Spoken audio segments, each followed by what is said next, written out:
palang toyo kalamansi. Papabili nga ay. Bumili ka muna ng toyo kalamansi sa suka doon. Bilisan mo ha. Ano ba yan? Naglalaro pa ako eh. Bilisan mo na dyan.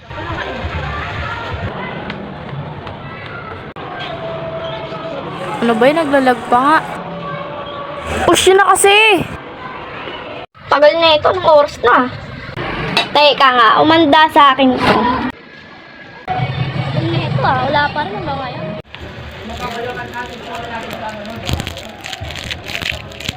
Asan na yung pinapabili ko? Ito lang nabili ko eh. Kala ko hindi ka nagpapabili. Ano yan? Ay, may pinapabili ko sa'yo. Yan kasi puro ka sa cellphone eh. Ma! Oh, eto ka oh.